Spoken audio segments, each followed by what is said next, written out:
Época 9. Inmediata posguerra y los 50. Índice. Características generales del periodo y de la literatura. Años 40 y años 50 con sus temas, géneros, autores y obras, y una pequeña conclusión. Esperamos que os guste. En los tiempos de guerra, la vida española estuvo marcada por el control y la ideología del régimen franquista. Así, la literatura y las ciencias del saber se vieron influenciadas por esta situación y experimentaron un gran retroceso cultural. Sin embargo, en Europa aparecen nuevas corrientes culturales de pensamiento existencial. Los autores tienen miedo a la libertad de expresión, por lo que muchos de ellos optaron por exiliarse a otro país. Por su parte, los que deciden quedarse no pueden publicar sus obras debido a la censura oficial.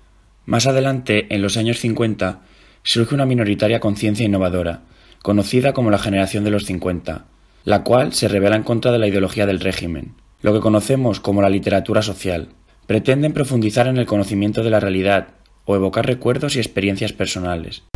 La narrativa y el teatro en este periodo se ven especialmente influenciados por las obras pioneras que surgieron dentro de esta misma época y que sirven como ejemplos para los autores posteriores. Por otra parte, en la poesía encontramos modelos en los que se inspiran los autores de esta época. En el caso de la poesía arraigada, predomina la influencia de los modelos clásicos. Por otra parte, en la desarraigada no existen modelos directos, pero seguidamente, con los posteriores movimientos de renovación que surgen, la poesía se encuentra fuertemente influenciada por las vanguardias. En cuanto a la función de la literatura, tanto en los años 40 como en los 50, la literatura tiene como fin el adoctrinamiento ideológico, sirve para la concienciación desde el punto de vista social. Se trata de una función práctica que intenta utilizar la literatura como instrumento para que la gente comprenda la situación social. A continuación expondremos los temas, géneros y autores de los años 40 y seguidamente los de los 50. En los primeros años hablan del hambre, la pobreza y la desigualdad.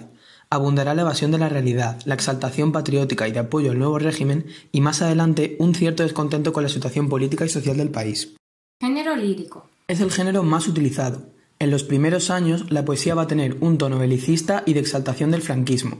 Surgen dos tipos de poesía. Poesía arraigada, tiene un tono optimista e ignora la pésima situación del país, y poesía desarraigada, expresa un sentimiento de angustia y disconformidad con la situación social. En cuanto a los autores de la poesía arraigada, encontramos a Luis Rosales, de la generación del 36. Su libro más destacado es La casa encendida, escrito en versículos y con cierto aire surrealista. En cuanto a la poesía desarraigada, destacamos autores como Vicente Aleixandre y Dámaso Alonso, ambos miembros de la generación del 27. Dámaso Alonso en la posguerra inició la poesía desarraigada y logró dar cauce a las nuevas inquietudes de la época con su libro Hijos de la ira. Género narrativo. En la inmediata posguerra, la novela se centra en el realismo y en el costumbrismo. Surge una tendencia llamada tremendismo, que aborda con crudeza los aspectos más sórdidos de la realidad. En la narrativa destacamos por un lado los grandes autores como Camilo José Cela y Miguel Delibes, que recogen las novedades e influencias de los anteriores, y por otro lado autoras como Carmen Laforet y Ana María Matute, que destacan por sus relatos cortos. A continuación hablaremos un poquito más de los dos primeros mencionados. En cuanto a Camilo José Cela, fue un autor muy prolífico ya que encontramos obras suyas en todos los géneros. Destaca en el género narrativo con obras como La familia de Pascual Duarte y La colmena, la cual fue precursora del realismo social, pues refleja la vida y la sociedad del Madrid de posguerra. En cuanto a Miguel Delibes, se caracteriza por plasmar como nadie en sus novelas su amor hacia la tierra y el paisaje. Entre sus obras destacamos Aún es de día y La sombra del ciprés es alargada. Género dramático. En los primeros años predominó un teatro cómico destinado a la burguesía, la comedia burguesa, y posteriormente un teatro de humor más intelectual, el teatro humorístico. En el teatro de humor encontramos a Poncela. Su teatro se ha relacionado con el teatro del absurdo al alejarse del humor tradicional para acercarse a otro más intelectual e ilógico. Entre sus obras destacamos Cuatro corazones con freno y marcha atrás, Eloísa está debajo de un almendro o Los ladrones somos gente honrada. En el teatro burgués destacamos a Jacinto Benavente, con sus obras Aves y pájaros y La última carta. Años 50. Se deja de lado la evasión de la realidad y se empiezan a escribir obras más realistas que reflejan la defectuosa sociedad española del momento. Género lírico. La poesía desarraigada evoluciona hacia una poesía social. La censura disminuye y los autores escriben obras con tono de protesta y reivindicación. En cuanto a los autores, destacamos Blas de Otero. Su poesía pasó a ser considerada arraigada, a tomarse en desarraigada y por último en social. Entre sus obras destaca Pido paz y la palabra. En cuanto a la poesía de finales de los años 50, destacamos a Jaime Gil de Viedma. En sus obras recurrió al coloquialismo y a la ironía. Entre ellas destacamos Versos a Carlos Barral. Género narrativo. Predomina el realismo social, que pretende denunciar la situación de la sociedad española bajo la dictadura franquista. Se distinguen dos corrientes, el objetivismo y el realismo crítico. Destacamos a Rafael Sánchez Ferlosio. Su novela más destacada es El Jarama, y está considerada como el mejor ejemplo de la novela objetivista española. Género dramático. Aparece un teatro social de tono crítico que intenta reflejar los problemas del país.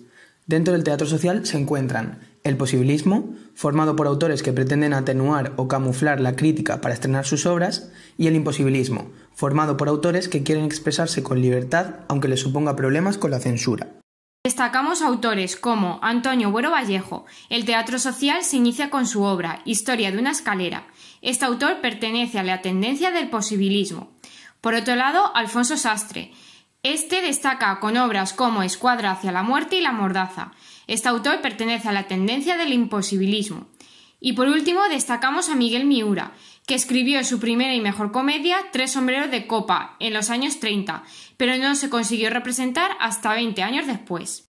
Conclusión. La inmediata posguerra estuvo marcada por el control y la ideología del régimen, y los autores se encuentran condicionados a la censura. La poesía se convierte en el medio de transmisión más utilizado para liberar sus sentimientos.